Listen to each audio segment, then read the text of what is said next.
શ્રોતા મિત્રો, ખુશામદેદ, નમસ્કાર, સુસ્વાગતમ.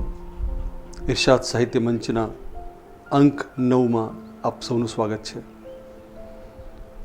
આજે ગઝલની દુનિયાના, શાયરીની દુનિયાના બે એવા મહાનુભાવોને અમે લઈને આવી રહ્યા છીએ કે જે એક ઇન્સ્ટિટ્યુશન છે, જે કાવ્ય, ગઝલ, શેરો શાયરીમાં એક સંસ્થા છે.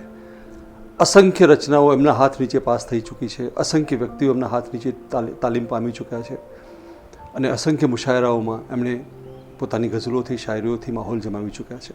પહેલાં જે મહાનુભાવ છે એમની હું ઓળખાણ કરાવું એ પહેલાં એમની 4 પંક્તિઓ જે મને ખૂબ ગમે છે તે આપની સમક્ષ રજૂ કરું છું. વ્યથિત થાય હૃદય તો હોઠ પર ફરિયાદ આવે છે, બહુ ઘેરાય આકાશ તો વરસાદ આવે છે, કોઈ સમજૂતી શરણાગતિથી કદી કમ નથી હોતી, લડીને થાકે છે હથિયાર તો સંવાદ આવે છે.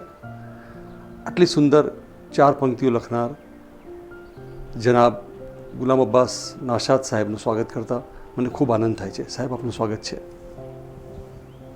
નાશાદ સાહેબ એ બીએસસી બોટની કરેલું છે અને બેંકમાં વર્ષો સુધી એમણે સેવા આપી છે.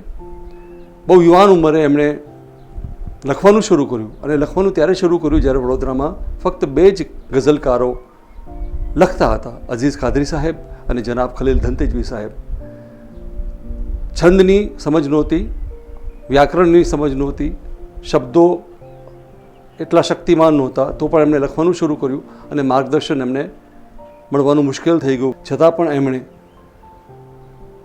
લખવાનું ચાલુ રાખ્યું અને છેલ્લે એમણે મનહર ગોહિલ સાહેબ અને જનાબ અઝીઝ કાદરી સાહેબના થોડા ઘણા માર્ગદર્શનથી પોતાની જાતે છંદ અને લય શીખવાનું શરૂ કર્યું. અત્યાર સુધી નાશાદ સાહેબના 40 જેટલા પુસ્તકો પ્રકાશિત થઈ ચૂક્યા છે અને ધનતેજવી સાહેબ, કાદરી સાહેબ સાથે એ મુશાયરાઓમાં મંચને શોભાયમાન કરી ચૂક્યા છે.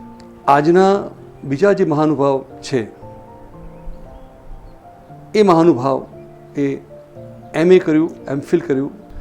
હાલ એ ગુજરાતી વિભાગમાં મહારાજા સયાજીરાવ યુનિવર્સિટીમાં એ સેવા આપે છે. ગઝલ શાયરીમાં અત્યાર સુધીમાં એમના ઉર્દુમાં 2 પુસ્તકો છપાયા છે.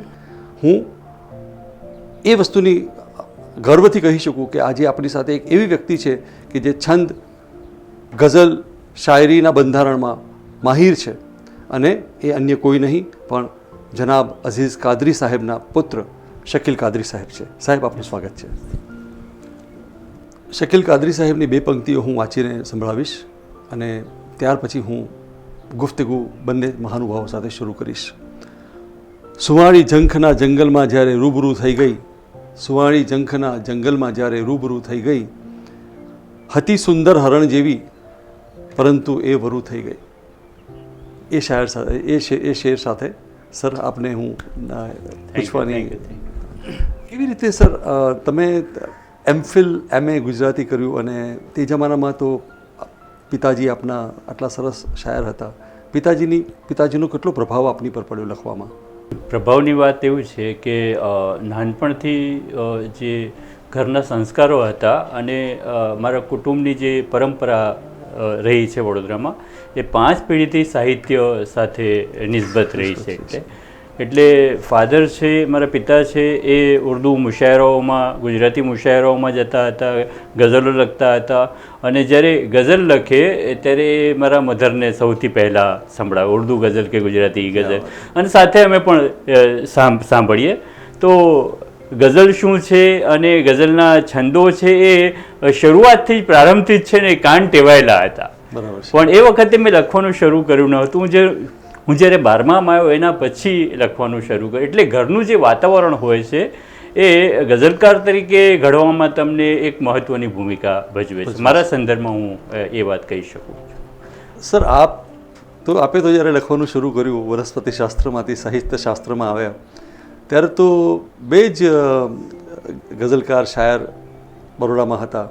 તો તમને કેવી રીતે હિંમત થઈ કે હું લખું, અને કોઈ પણ માર્ગદર્શન મળવાની શક્યતા ઘણી ઓછી હતી, તો પણ તમે કેવી રીતે લખવાનું ચાલુ રાખ્યું?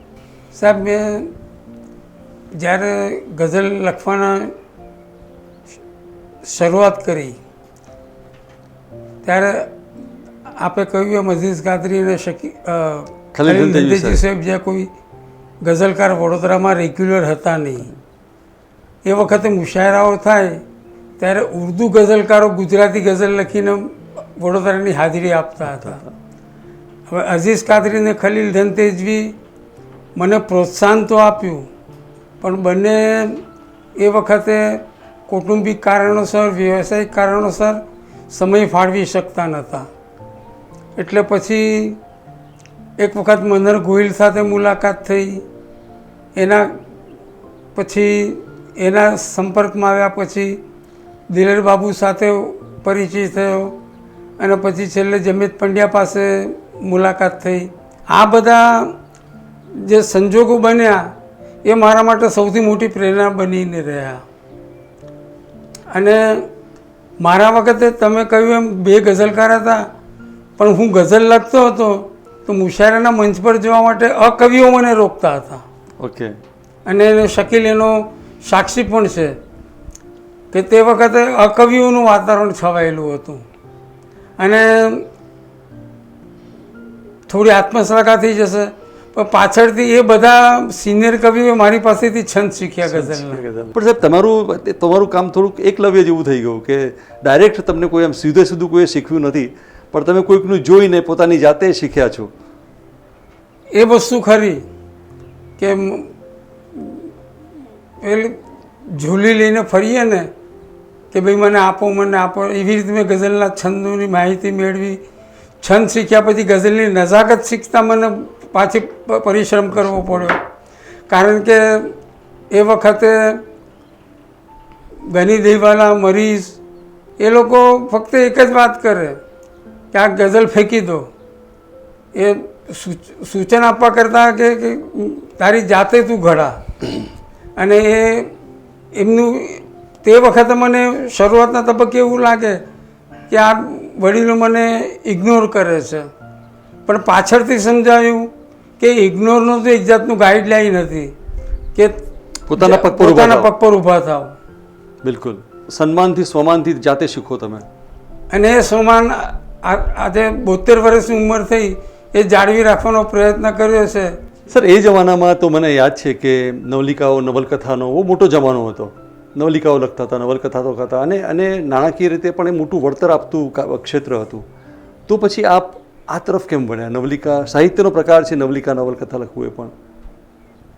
એક તો સૌથી મોટી વાત, ગઝલનો સીધો સંબંધ હૃદય સાથે છે. અને ગઝલકારોને જેમ કહેવામાં આવે છે ઇમોશનલી ફૂલ, એમાંના એ કેટેગરીમાં અમે લોકો આવીએ. મેં નવલકથા પણ લખી છે 4, પણ સાથે મારા જીવનમાં બંધનો બહુ હતા. કારણ કે મારા ફાધર એટલા સીધા હતા, જે સંજોગો સાથ અઝીઝ કાદરીના મિત્ર પણ હતા. એ સોફ્ટ ટાર્ગેટ બની જતા હતા. એટલે પરિસ્થિતિ એવી થઈ કે 10 વર્ષની ઉંમરથી દુકાને બેસીને ભણવાનું ચાલુ કર્યું. અને જ્યારે નોકરી કરતો થયો ત્યારે પ્રમોશન જતું કરીને સવારે 8:30 વાગે દુકાને જવું, ત્યાંથી નોકરી પર જવું અને ફરી પાછું દુકાન સાંજે જવું. એટલે નવલકથામાં જે સમય ફાળવી શકાય એ ફાળવી શકાયો નહીં. અને સાચું કહું તો ગઝલમાં જેટલો રસ હતો ને ગઝલ લખ્યા પછી જે હૃદયને આનંદ મળતો હતો, તૃપ્તિ થતી હતી, એ નવલકથા, નવલિકામાં મને મળી નહીં. એમ સર આપનું કોઈ ખાસ કારણ ગઝલ તરફ વળવાનું, ઉર્દુ ગઝલ તરફ ખાસ વળવાનું? આમ શું છે કે ગઝલ છે કે ના સાથે જે વાત કરી અત્યારે અતુલભાઈ કે નવલિકા છે કે નવલકથા છે, આ બધા માધ્યમો છે આપણા માટે. બરાબર છે. અભિવ્યક્ત થવાના એ માધ્યમો છે. હવે એ માધ્યમની પસંદગી કરવાનું એ આપણા ઉપર આધાર રાખે છે. અને તમે જે વાતાવરણમાં હું જે ઘડાયો, મારું ઘડતર થયું એ ગઝલના વાતાવરણમાં થયું, બરાબર છે. એટલે ગઝલનું જે માધ્યમ છે એ મને શરૂઆતથી થોડુંક અનુકૂળ આવ્યું. કેમ કે જેની સાથે જે માધ્યમ સાથે તમે પનારો પાડો છો, જેની સાથે જેનાથી તમે પરિચિત છો, તો એમાં કાર્ય કરવાનું તમને એ વધારે અનુકૂળ આવે છે. હવે કોઈ સર્જકના ઘરમાં વાર્તાકાર હોય અને એમના પિતા છે વાર્તા લખતા હોય તો એમના જે સંતાનો હોય એ સ્વાભાવિક રીતે વાર્તા તરફ વળે. આ જ પ્રશ્ન છે કે માધ્યમનો પ્રશ્ન છે. આપણે કહીએ તો નૃત્યમાં તમે જુઓ કે નૃત્યમાં શું હોય છે, તો આપણે વાત કરીએ કે તમે ગઝલનું માધ્યમ કેમ સ્વીકાર્યું, કે તમે સોનેટનું માધ્યમ કેમ સ્વીકાર્યું, તમે ગીતનું માધ્યમ સ્વીકાર્યું, પણ નૃત્ય હોય તો નૃત્યકાર માટે તમે શું કહેશો? નૃત્યમાં તો એની બોડી જ માધ્યમ હોય છે. બિલકુલ બિલકુલ બિલકુલ અભિવ્યક્તિ અલગ શરીર દ્વારા કરીએ એટલે એ શરીર દ્વારા અભિવ્યક્તિ થાય છે. એટલે માધ્યમનો પ્રશ્ન હોય છે કે જેની જે પરંપરામાંથી તમને માધ્યમ ગ્રાહ્ય થાય છે એની તરફ તમે વધારે ડરતા હો છો, અને એ રીતે હું ગઝલ તરફ, એ માધ્યમ તરફ. સર, મારું એક વસ્તુ સમજવી હતી કે આમ ગઝલ આપણે જોઈશું તો જેટલું હિન્દી ભાષામાં ગઝલો પ્રચલિત છે અને એટલા આલ્બમ બન્યા છે અથવા ઉર્દુમાં બન્યા છે, એટલા ગુજરાતીમાં બહુ ઓછા જોવા મળ્યા છે સરખામણીની દ્રષ્ટિએ. દાખલા તરીકે જગજીતસિંહ સાહેબ હોય, ગુલામ અલી સાહેબ હોય કે મહેદી હસન સાહેબ હોય, તો હિન્દી ઉર્દુ ગઝલો એમણે બહુ પ્રખ્યાત બનાવી છે. ગુજરાતીમાં સરખામણીમાં ઘણું ઓછું આ પ્રકારે કામ થયું છે. તો શું એ કારણ હોઈ શકે કે અભિવ્યક્તિ કરવા માટે હિન્દી અને ઉર્દુ ભાષા એ વધુ સારી છે અને ગુજરાતી ભાષા કદાચ એટલી લોકપ્રિય નથી? ઉર્દુ ભાષાનો એક તો પ્રભાવ છે, એમાં કોઈ ના નહીં, પણ બીજી આપણી કમજોરી છે કે આપણા ગુજરાતી સાહિત્યમાં જે ગઝલો અને ગઝલના આલ્બમો બહુ લોકપ્રિય થતા નથી. એનું કારણ ગુજરાતી લોકોની માનસિકતા છે કે ગઝલો ઉર્દુમાં જ વધારે સારી લખાય છે. અને આમ જોવા જઈએ તો નિર્વિવાદિત હકીકત છે કે ઉર્દુ પછી આખા ભારતમાં લગભગ દરેક ભાષામાં ગઝલો લખાય છે. ગુજરાતી ભાષામાં ઉર્દુ પછી તરત જ એને મૂકી શકાય. ઓકે. પરંતુ જે પ્રતિભાવ લોકો તરફથી મળવો જોઈએ પ્રમાણમાં એ મળતો નથી. કારણ કે મને સુરતના સાહિત્ય સંગમના નાનુભાઈ સાથે પર વાત થઈ હતી કે આપણે ત્યાં પુસ્તક 500,000ની નકલમાં છપાય છે, જ્યારે ઓરિસ્સા જેવા પછાત રાજ્યમાં કોઈ નવલકથા કે કોઈ કવિતાનો સંગ્રહ છપાય તે 4-5 હજારની નકલો વેચાય છે. એટલે થોડીક પ્રજાની સુસ્તતા અને બીજી ભાષા પ્રત્યેનો પ્રેમ ગુજરાતીઓનો એક કારણ હોઈ શકે.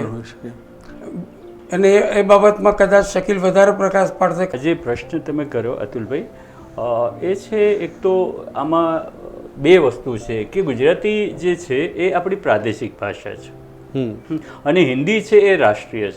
અને હિન્દી અને ઉર્દુ હવે એવા ભેદ કંઈ ઝાઝા રહ્યા નથી. આપણે જે બેંકોમાં કે બીજી રેલવેમાં જે હિન્દી ભાષા ઉપયોગમાં લેવામાં આવે છે એના કરતાં આપણે જોઈએ છે કે ફિલ્મોમાં જે હિન્દી ભાષા છે એ સાવ જુદી છે. એ ઉર્દુની જેને આપણે હિન્દુસ્તાની, ગાંધીજીએ હિન્દુસ્તાની જબાન કહી હતી એ પ્રકારની છે. તો એમાં શું છે કે એમાં જે ગઝલો લખાય છે સ્વાભાવિક રીતે એ રાષ્ટ્રીય સ્તરે હોય છે અને એટલા માટે એનું જે પ્રસાર થાય છે વધારે થાય છે. ગુજરાતી ભાષામાં એવું છે કે એ આરોપ છે કે ગુજરાતીમાં એટલા ગઝલ છે એટલી પ્રસિદ્ધ થઈ નથી કે આલ્બમ એટલા થયા નથી. એ જે એક આપણે માન્યતા છે એમાં હું વજૂદ જોતો નથી. સાકિન કેશવાણી વિશે સાહેબ હું આ શોધતો હતો એ દરમિયાન મને એક મહત્વની વસ્તુ જાણવા મળી કે એ વખતે 1960 પહેલાની વાત છે. હાજી. બરાબર. આકાશવાણી ઉપર સાકિન કેશવાણીએ ગઝલો રજૂ કરી હતી. ઓહો. અને એ વખતે ગઝલો છે આકાશવાણી પર ગુજરાતી ગઝલકારોની ગઝલો ગવાતી. તમે જુઓ કે મરીઝની જાણીતી ગઝલ છે આપણે, એક તો ઓછી મદિરા છે ને ગળતું જામ છે, બેગમ અખ્તરે ગાઈ. બિલકુલ બરાબર. આકાશવાણી પર વારંવાર સાંભળવા મળે. બીજા ગઝલકારોની ગઝલો, બેફામની પણ ગઝલો લોકોએ ગાઈ છે. તો આપણે જુઓ કે બેગમ અખ્તરે ખાસ મરીઝની આ ગઝલ ગાવા માટે ખાસ ગુજરાતી ઉચ્ચારો શીખ્યા. બિલકુલ.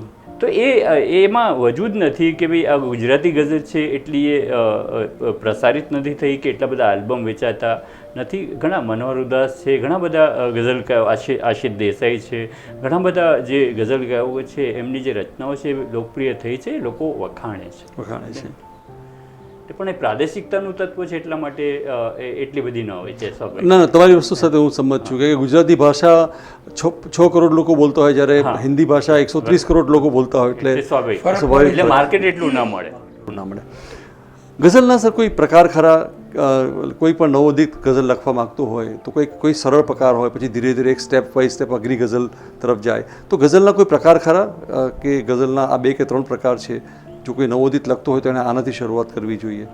ગઝલ શું છે કે ગઝલ એ પોતે એ આપણે પ્રકારો તો એમને ન કહી શકીએ, પણ ગઝલ પોતે એક સ્વરૂપ છે. ગઝલના કોઈ પ્રકારો હોઈ શકે નહીં. આપણે વધારે એમ કહી શકીએ કે ભાઈ આ આધુનિક ગઝલ છે, આ પ્રયોગશીલ ગઝલ છે કે આ પરંપરાગત ગઝલ છે, એ રીતે.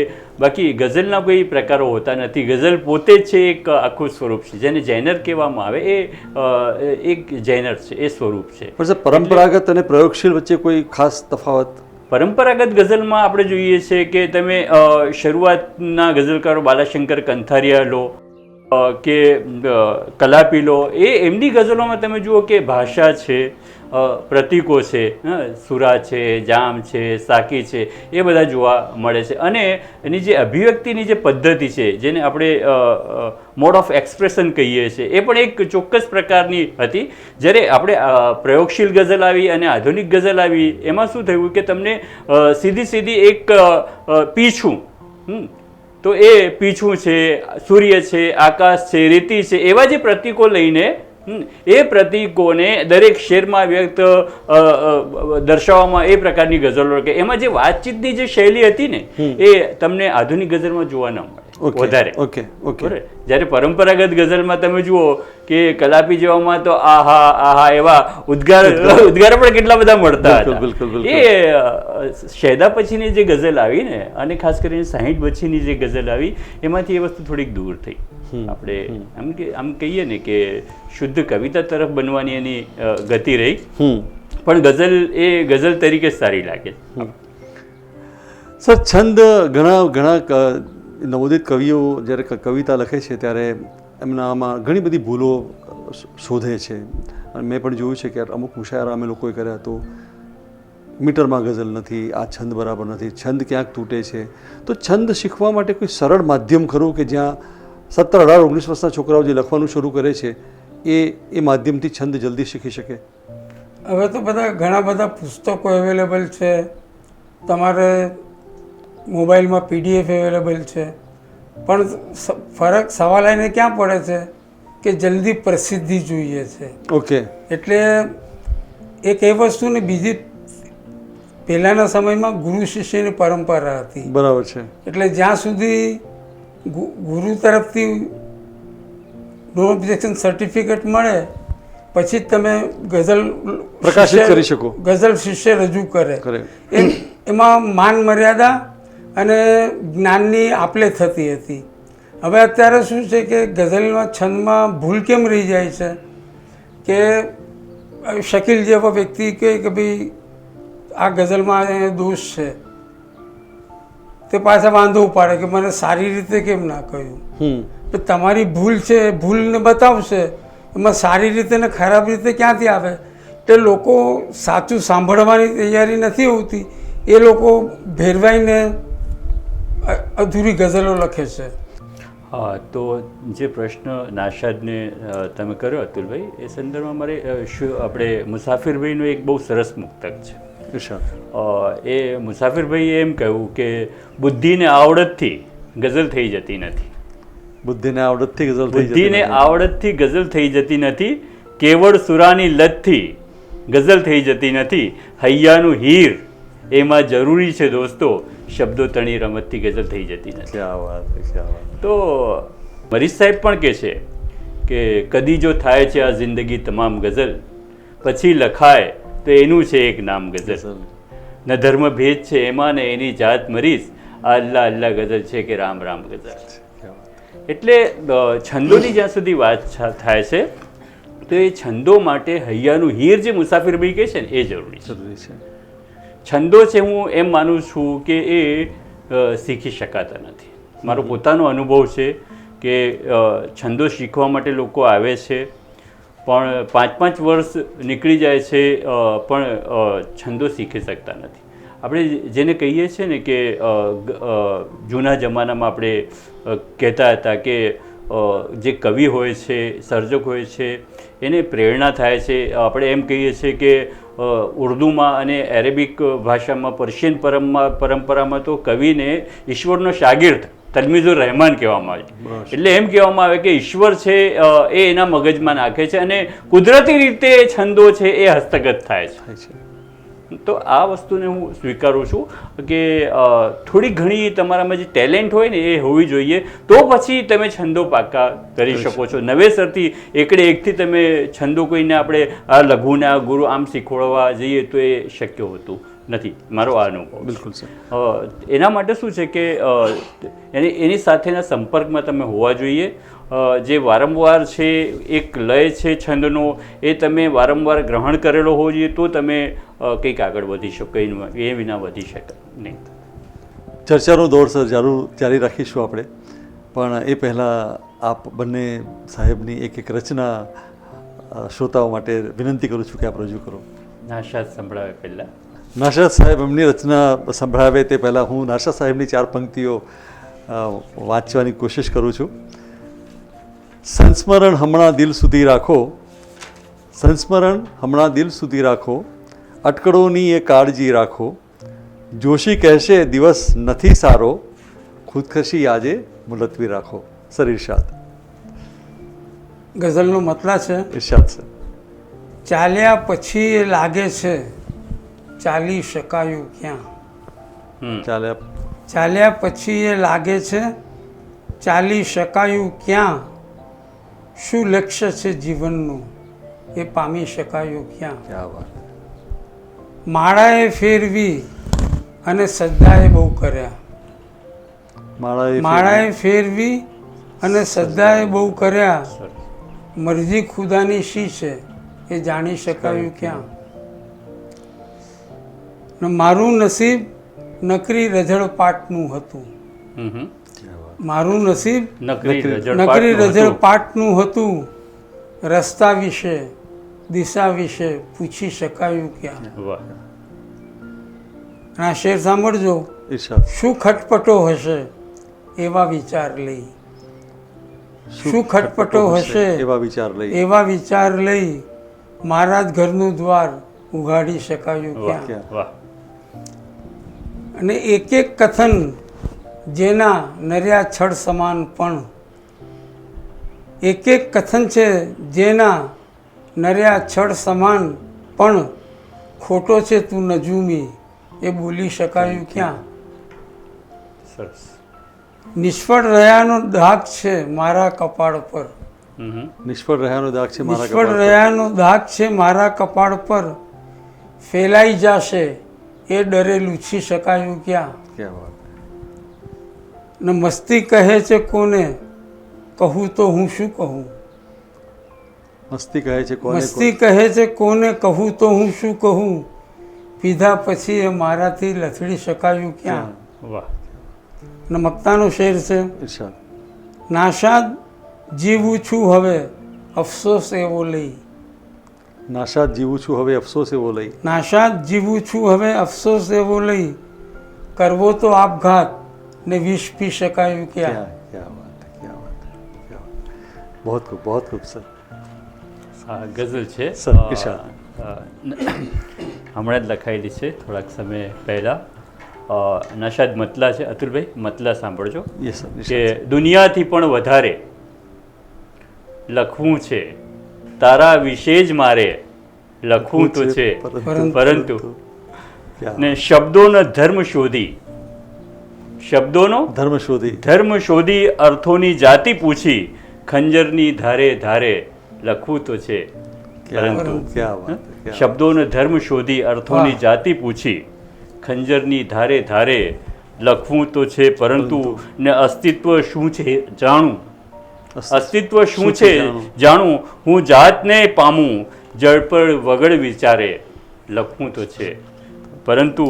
ને પંડિત છે મૌલવી છે સાથે જ પાદરી પણ. ક્યાં વાત હે. પંડિત છે મૌલવી છે સાથે જ પાદરી પણ, એકાદના ઈશારે લખવું તો છે પરંતુ.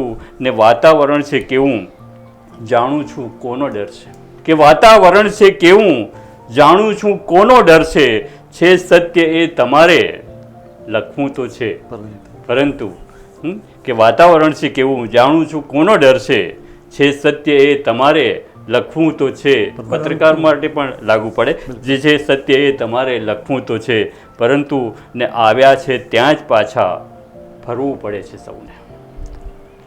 આવ્યા છે ત્યાં જ પાછા ફરવું પડે છે સૌને, એ સત્ય રંગ દ્વારે લખવું તો છે, પરંતુ ને એની શકીલ મક્તા છે કે એની શકીલ મરજી, અક્ષર એ ભૂસે ત્યારે એની શકીલ મરજી, અક્ષર એ ભૂસે ત્યારે, નામ એનું મારે ત્યારે લખવું તો છે, પરંતુ એનું જ નામ લખવું છે કે એની શકીલ મરજી, અક્ષર એ ભૂસે ત્યારે, નામ એનું મારે ત્યારે લખવું તો છે, પરંતુ દુનિયાથી પણ વધારે લખવું તો છે, પરંતુ તારા વિશે જ મારે લખવું છે. પરંતુ રદીફનો કમાલ છે.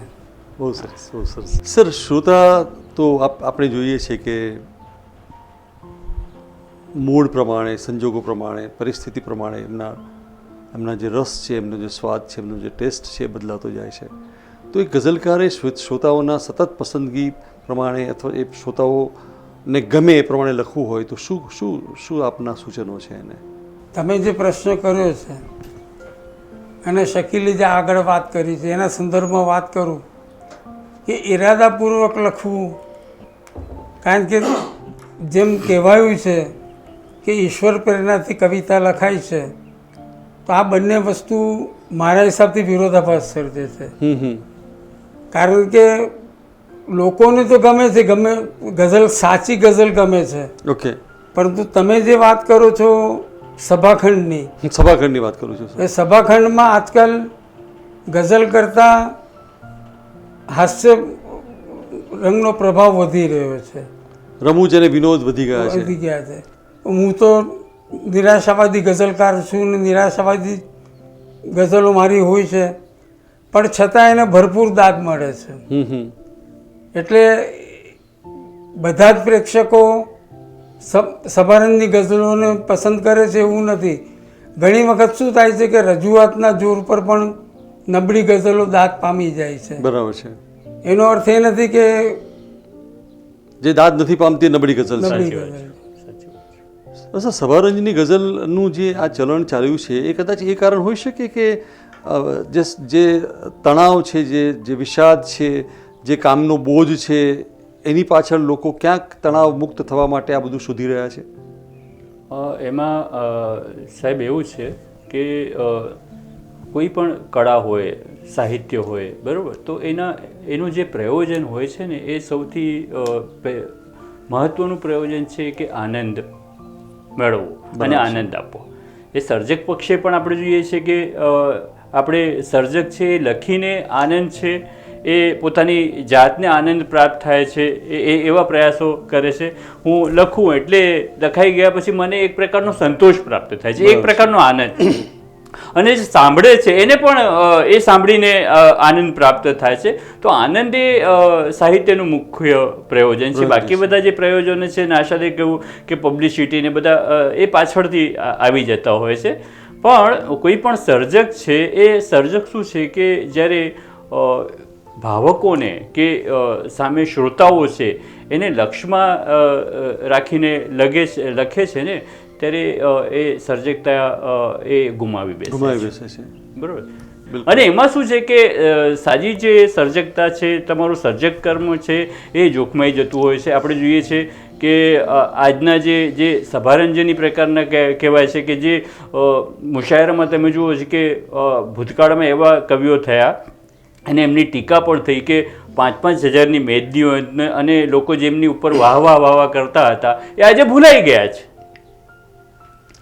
મરીઝ છે, એમનો કોઈ મુશાયરામાં દાદ આપતું નથી, પણ મરીઝ જીવે છે, શૂન્ય જીવે છે, આજે શહેદા જીવે છે. બિલકુલ. કેમ કે એમ કહેવાય છે કે ગઝલનું, કવિતાનું મૂલ્યાંકન છે ને સાહેબ મુશાયરામાં નથી થતું, સભામાં નથી થતું. એ જ્યારે પ્રિન્ટ થઈને કાગળ પર જ્યારે એ અવતરે છે ને અને એ કાગળમાં સચવાય છે ત્યારે એ કયા પ્રકારની છે, એનું સ્તર કયા પ્રકારનું છે એ ખ્યાલ આવતો છે.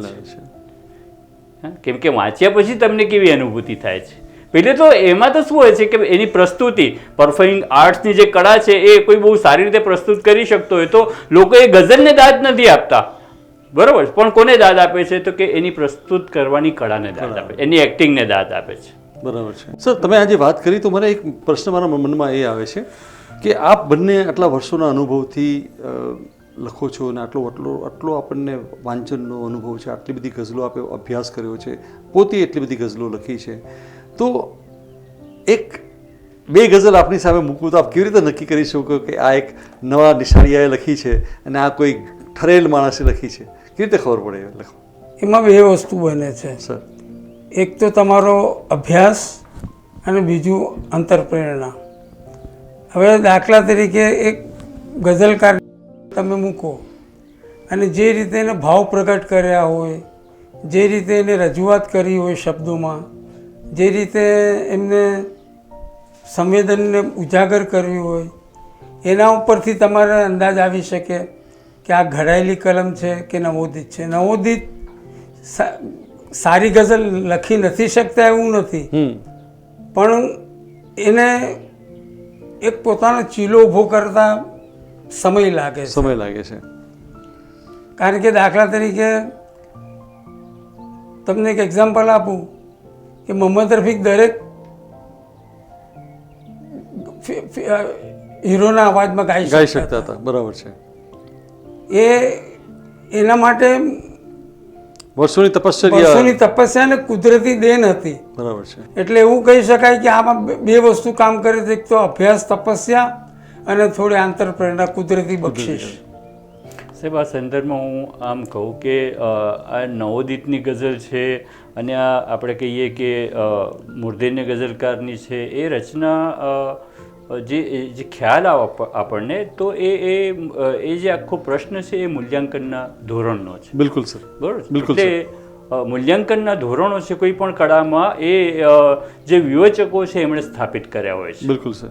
આપણે જ્યાં ગઝલની વાત કરીએ તો ગઝલના જે મૂલ્યાંકનના ધોરણો છે એ આપણા જે ગઝલ વિવેચકો છે એમણે સ્થાપિત કર્યા છે. અને એ શાના આધારે કર્યા છે તો કે મરીઝ છે, મીર છે, બરાબર છે, કે એમની પહેલાના જે ગઝલકારો થયા છે, તો હા, ગાલિબ છે, મીર છે, મરીઝ છે, દાગ છે, તો એ લોકોએ કયા પ્રકારની ગઝલ લખી હતી તો એ નમૂનાઓ તમારી પાસે હોય. બરાબર કે મરીઝ છે એની 75 ગઝલના નમૂના, મીરની ગઝલના નમૂના, દાગની ગઝલના નમૂના, સૌદાની ગઝલના નમૂના, જીગર મુરાદાબાદી જેને શહેનશાહ તગઝુલ કહેવામાં આવે છે, બરાબર, પ્રણય રંગના એ શહેનશાહ છે. તો તગઝુલ કોને કહેવામાં આવે એ મૂલ્યાંકન તમારે કરવાનું હોય તો જીગરની ગઝલો છે તમારી સામે હોય, એક મોડલ હોય તમારી પાસે. બરાબર છે. તો નવોદિતની ગઝલ હોય કે મૂર્ધન્ય ગઝલકાર હોય, જે આપણે સારો ગઝલકાર વર્ષોથી લખતો હોય, એની ગઝલ પર તમને ખ્યાલ આવી જાય કે નવોદિતની ગઝલમાં આપણે જોઈએ છીએ કે ક્યાંક ક્યાંક છંદ હોય એ ક્યાંક તૂટતો તમને લાગે, શબ્દોની જે ગોઠવણી હોય, આ બધું સૌંદર્ય શાસ્ત્ર સાથે સંકળાયેલા આ બધા એસ્થેટિક્સ, બરાબર છે. એટલે મૂળમાં તો એસ્થેટિક્સનો પ્રશ્ન છે, બરાબર છે, આપણે કહેવામાં આવે તો એ શબ્દોની ગોઠવણી કઈ રીતે કરી છે. દાખલા તરીકે એના માટે મારા ફાધરે એમના જે ગુરુ હતા એમણે એક બહુ સરસ વાત કરી હતી કે શબ્દોની જે અથડામણ થતી હોય છે, દાખલા તરીકે કે શબ્દ છે એની તરત જ કે શબ્દ આવે તો એ નવોદિત કરે, પણ જે ઘડાયેલો જે સર્જક હોય એ ન કરે. તો એ વખતે મારા ફાધર હતા એ નવું લખનારા હતા અને એમના ગુરુ હતા મૌલાના દર્દ બડોદવી. મોટાભાગના વડોદરાના જેટલા ઉર્દુ ગઝલકારો છે એમના ગુરુ એ હતા. તો મારા ફાધરે એક પંક્તિ શેર લખ્યો હતો અને એમાં એક પંક્તિ હતી કે ચમન મેં આજ હર એક ગુલ કા દામન કિસ લીએ નમ હૈ. એટલે બગીચામાં આજે પ્રત્યેક ફૂલ છે એનો પાલવ છે એ શાના માટે પલળેલો છે? किसी नाशाद बुलबुल के ये आंसू है કે શબનમ હે. બરાબર. આ પંક્તિ એમણે સુધારી પણ એમાં કે છે એ પાસે આવતો હતો.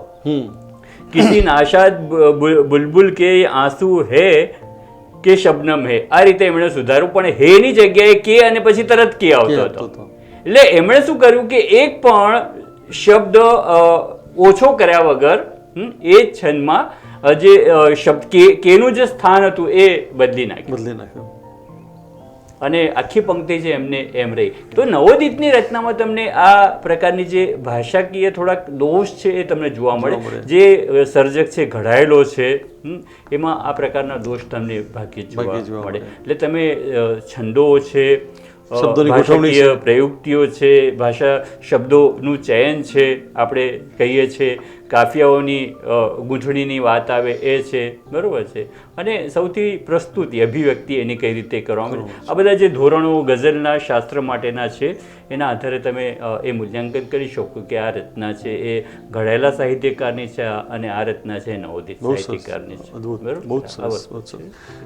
સર, કોઈ રચના એવી ખરી કે તમે એકી બેઠકે લખી નાખી હોય અને કોઈ રચના એવી ખરી કે જે લખતા લખતા તમને એવું ઘણો સમય લાગી ગયો હોય, ને નાકે દમ આવી ગયો હોય પૂરી કરતા કરતા? એમાં ઘણીવાર એવું થાય છે કે મતલા કે મગતા શરૂઆતમાં આવી જાય અને પછી મહિનાઓ સુધી આગળ ના વધાય, ત્યારે એવી કૃતિને બાજુ પર મૂકી દેવી પડે. અને ઘણી કૃતિ એક બેઠકે લખાઈ જાય, પણ એક બેઠકે લખાયા પછી પણ એને 2-4 વાર નજર કરવી પડે. કારણ કે એક બેઠકે લખાય એ વખતે એક જાતનો તમારે નશો હોય છે, એમાં એક મૂડ હોય છે, એમાં તમારેથી શરત ચૂક ના થઈ હોય એ ખાસ ધ્યાન રાખવાનું હોય છે. મોટે ભાગે હથોટી જઈને બેસી ગઈ હોય તો છંદોષ તો ના આવે, પણ કદાચ ભાવ અભિવ્યક્તિમાં થોડો ફરક પડી જાય. એટલે એક બેઠકમાં ગઝલ લખાય એવું કહેવાય છે ખરા, પણ એક બેઠકમાં સંપૂર્ણ ગઝલ લખાતી નથી, એવું મારું અંગત માનવું છે. સાચી વાત છે. ઘણી વખત એવું બનતું હોય છે કે હું કહું છું કે ઘણા એવું શક્ય બને કે એક મિસરો હોય, બરાબર, એ થઈ ગયા પછી તમારાથી આગળ લખી શકાતો ના હોય. એટલે ક્યારેક એવું બનતું હોય છે કે એક પંક્તિ લખાયા પછી એ શેર છે તમારાથી આગળ ન વધે, અને ક્યારેક એવું થતું હોય છે કે આખીને આખી રચના છે અડધો કલાકમાં પૂરી થઈ જાય, એ શક્ય છે.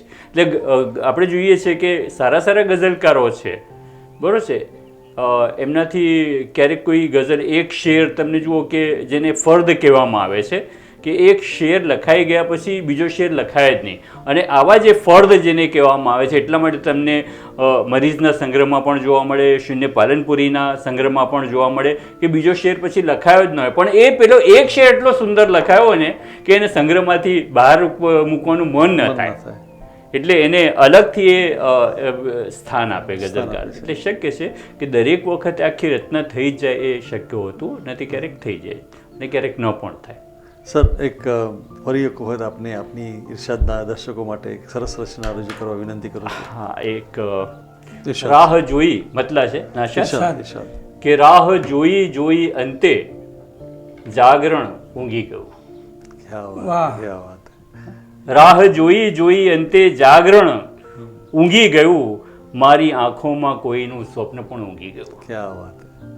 રાહ જોઈ જોઈ અંતે જાગરણ ઊંઘી ગયું ને મારી આંખોમાં કોઈનું સ્વપ્ન પણ ઊંઘી ગયું, ને ખેતરો ખેતરમાં પાડે, ખેડૂતો ખેતરમાં પાડે એવા દિલના ચાસ પર, ખેડૂતો ખેતરમાં પાડે એવા દિલના ચાસ પર ખૂબ તાકેલું હતું તારું સ્મરણ ઊંઘી ગયું. ખેડૂતો ખેતરમાં પાડે એવા દિલના ચાસ પર ખૂબ થાકેલું હતું તારું સ્મરણ ઊંઘી ગયું, ને વૃદ્ધાવસ્થામાં કબર પર માની હું જ્યારે ગયો, વૃદ્ધાવસ્થામાં કબર પર માની હું જ્યારે ગયો, એની બાજુમાં જ મારું બાળપણ ઊંઘી ગયું. કબરની બાજુમાં જ છે કે વૃદ્ધાવસ્થામાં કબર પર માની હું જ્યારે ગયો, એની બાજુમાં જ મારું બાળપણ ઊંઘી ગયું, ને ગાઢ અંધારે હરણ માણે છે નિંદર એ ખરું. ગાઢ માન્યતા છે કે હરણ છે અંધારું હોય ને ત્યારે ઊંઘે છે, કે ગાઢ અંધારે હરણ માણે છે નિંદર એ ખરું, નાભીમાં એની પરંતુ કેમ રણ ઊંઘી ગયું. નાભીમાં એની પરંતુ કેમ રણ ઊંઘી ગયું, ને માપસર ખોદીને રાખી મેં હતી મારી કબર. અમારામાં શું થાય કે કબર બહુ લાંબી પણ ન હોય, એટલે જ્યારે માણસ મરી જાય ને ત્યારે એક દોરો લઈને અહીંયા માથા અને કપાળ પાસે મૂકવામાં આવે, અને અંગૂઠો છે પગનો તેનું માપ લેવામાં આવે અને પછી એ માપસર થોડીક વધારે અડધો ફૂટ બંને બાજુ એ કબર ખોદવામાં આવે પછી એને દાટવામાં આવે.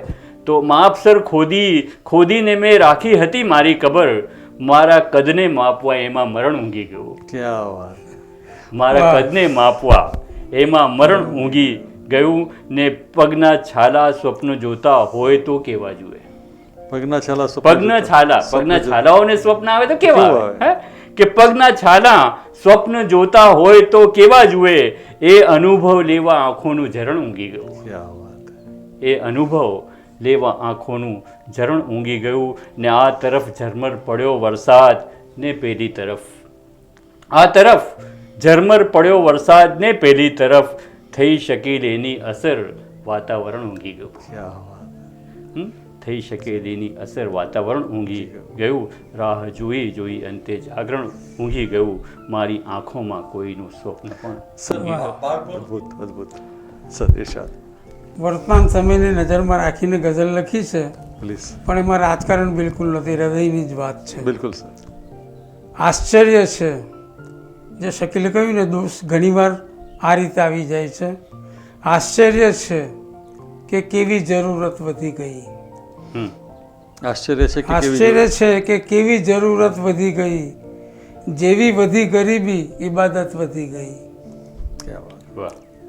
સાથે હતા તો મૂલ્યને સમજાયું હૂંફનું, સાથે હતા તો મૂલ્યને સમજાયું હૂંફનું, અળગા થઈને લાગ્યું મોહબ્બત વધી ગઈ. લાંબો થયો છે સજ્જો એ તોબાનું છે પ્રમાણ, લાંબો થયો છે સજ્જો એ તોબાનું છે પ્રમાણ, લોકો છતાંય સમજે શિકાયત વધી ગઈ. અભિમાન કરવા જેવું કશું હોય તો કરે, અભિમાન કરવા જેવું કશું હોય તો કરે, મજબૂરી સાથે સાથે શરાફત વધી ગઈ. જીવનનો બાગ આજે બન્યો રણ સમાન તો, જીવનનો બાગ આજે બન્યો રણ સમાન તો, હર ડગલે ઝાંઝવા જેવી બાબત વધી ગઈ. ને તકલીફમાં નિહાળી મને સાવચેત સૌ, તકલીફમાં નિહાળી મને સાવચેત સૌ, માંગુ મદદ એ પહેલા નસીહત વધી ગઈ. ઠોકર મળી તો એવું નથી ધ્યાન ભંગ થયું, ઠોકર મળી તો એવું નથી ધ્યાન ભંગ થયું, ડર લાગવા સમી જરી આદત વધી ગઈ.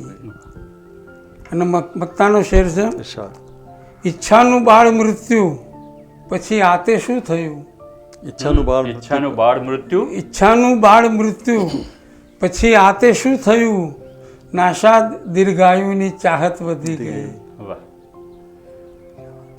નાશાદ સારી ગઝલ છે, બહુ સરસ. સાહેબ નાશાદની આ ગઝલમાં એક વસ્તુ તમે જોઈ, પ્લીઝ સર, કે આ જે પેલો પ્રશ્ન હતો ને કે નવોદિત અને જે પીઢ ગઝલકાર હોય એની ગઝલનું તમે કઈ રીતે કહી શકો. અહીંયા આપણને દેખાય કે નાશાદ છે એ પીઢ ગઝલકાર એટલા માટે બને કે તમે જુઓ કે મોટા ભાગના જેટલા કાફિયા લીધા છે તમે જુઓ પરંપરાનો જે ગઝલકાર હોય ને સાહેબ તે આ કરે. બધા જ કાફિયા છે તમે જુઓ કે ઉર્દુના કાફિયા છે. આ મૂલ્યાંકનનું ધોરણ છે, નસીહત છે, આદત છે, ચાહત છે, ઇબાદત છે, આ બધા ઉર્દુના કાફિયા છે. બિલકુલ બરાબર છે. ગુજરાતી ગઝલમાં બધા જ કાફિયા છે તમે જુઓ કે ઉર્દુના. અને બીજું કે તમે મરીઝની સાથે નાશાદનું હંમેશા એટલા માટે, અને બીજી નિરાશાની વાત કે નિરાશાવાદી ગઝલો નાશાદ લખે છે, ખબર ને, આ તો આપણે વાત કરીએ છીએ એપિસોડ માટે હોય કે ન હોય, પણ આપણી આ સમજૂતી માટે છે. તો અહીંયા એક હૂંફ શબ્દ આવ્યો, બરાબર છે, એ તમને સીધો જુઓ કે મરીઝનો એટલો બધો પ્રભાવ નાશાદ પર છે ને કે આપણે કલ્પી ના શકીએ. એ એમણે પોતે સ્વીકાર્યું.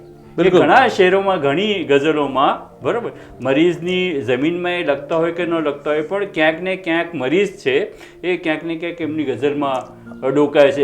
એ હૂંફ લેવા જો આવે તો શું કરીશું મરીઝ, હવે શરીરમાં ઠંડક ફરી વળેલી છે, બરોબર છે. તમે જો કે હું શબ્દ એ મરીઝને પ્રિય પ્રિય છે, છે. ઘણી ગઝલોમાં આવે છે. તો એ શબ્દો છે મરીઝને એટલા બધા વાંચ્યા છે ને કે આવી જાય છે. આવી જાય છે. આપણે બિલકુલ બિલકુલ તો આ મૂલ્યાંકનના ધોરણો આપણે આ રીતે કરતા હોઈએ છીએ. સર, આપ બંને મહાનુભાવોનો ખૂબ ખૂબ આભાર. ઇરશાદનો મંચ આપે શોભાવ્યો. આજની ચર્ચા વિચારણા પરથી મને ચોક્કસ ખાતરી છે કે ઘણું બધું નવું જાણવાનું મળ્યું છે. મારા જેવા અનેક વ્યક્તિઓ જે શ્રોતા છે અને લખવાનું શીખી રહ્યા છે એ પણ ઘણું બધું ગઝલ અને ગઝલના વ્યાકરણ, ગઝલના શબ્દોની ગોઠવણી વિશે જાણવા મળ્યું હશે. તો ઇરશાદની સર એક પરંપરા છે કે જે મહાનુભાવો ઇરશાદના મંચ પર આવે છે એમને વિનંતી કરીએ છીએ કે આટલા સરસ જલસા પછી એક બનારસી પાનના રૂપે એક એમના મનગમતો શેર પેશ કરે અમારા સૌ દર્શક મિત્રો માટે. ઇરશાદ સર. મફતના ભાવે ના માંગો, ઓકે. જરા કિંમત ખરી બોલો. હમ. મફતના ભાવે ના માંગો, જરા જરા કિંમત કિંમત ખરી બોલો. મને ઈમાનદારી વેચવી છે, વાજબી બોલો. અને એક સમયમાં મારી આઈડેન્ટિટી થઈ ગઈ તો આ શેર ઇરશાદ સર. કે ભાગ્યની કરશે પ્રશંસા કોણ દુનિયામાં પછી. ભાગ્યની કરશે કોણ? ભાગ્યની કરશે પ્રશંસા કોણ દુનિયામાં પછી. દાખલો નાશાદના જેવો અભાગી જોઈએ. બહુ સરસ, બહુ સરસ સર. આપણે પરંપરાની વાત કરી તમે સરસ. એટલે પરંપરામાં એક શેર, Please. તમારો જે ઇરશાદની પરંપરા છે તે ખાસ તો પહેલાં આભાર માની લઉં ઇરશાદ મંચનો કે આ તક આપી અને બહુ સારું કાર્ય કરી રહ્યા છો. અને જે લોકો આ ચેનલ જોતા હશે એમને કંઈક ગઝલ માટે કંઈક ને કંઈક નવું જાણવાનું મળશે કે શબ્દો મહી પ્રવેશો તપાસો પછી જુઓ. હા, શબ્દો મહી પ્રવેશો તપાસો પછી પછી જુઓ, અર્થોની આર પાર સ્વયં નીકળી જશો. એટલા માટે શબ્દો તો આપણે જોઈએ છીએ કે દેહ હોય છે, જે મૂળ વસ્તુ છે એ અર્થો છે, એ અર્થને પામવાનો હોય છે. બિલકુલ. દર્શક મિત્રો, આજનો જે એપિસોડ હતો, આજનો જે અંક હતો એ ગઝલના ઇતિહાસના 100થી વધારે વર્ષોનો નિચોડ હતો. બંને મહાનુભાવો છેલ્લા 50 વર્ષથી વધુ સમયથી ગઝલની સેવા કરે છે, સાહિત્યની સેવા કરે છે. આશા છે આ 100 વર્ષના નિચોડમાંથી ઘણા અમૃત બિંદુઓ આપને મળ્યા હશે. ઇરશાદ મંચ હંમેશા એ પ્રયત્ન કરતો રહેશે કે આપને કંઈક ને કંઈક નવું જાણવાનું મળે. આપ ગુજરાતી સાહિત્ય તરફ ખેંચાતા રહો, ગુજરાતી સાહિત્યને સમૃદ્ધ કરતા રહો અને ગુજરાતી સાહિત્ય લખવા માટે પ્રેરાતા રહો. ઇરશાદ મંચ આપ સૌનો આભારી છે. ખૂબ ઉમળકાભેર આપે ઇરશાદ મંચનું સ્વાગત કર્યું છે. ખૂબ ઉમળકાભેર અને સ્નેહથી ઇરશાદ મંચને આપ જોઈ રહ્યા છો. આ જ પ્રેમ, આ જ ઉમળકો અમને વધુને વધુ સારા કામ કરવા માટે પ્રેરતો રહેશે. હવે પછી આપણે આગલા અંકમાં બીજા બે મહાનુભાવોને મળીશું. ત્યાં સુધી શુક્રિયા, થેન્ક યુ, ધન્યવાદ.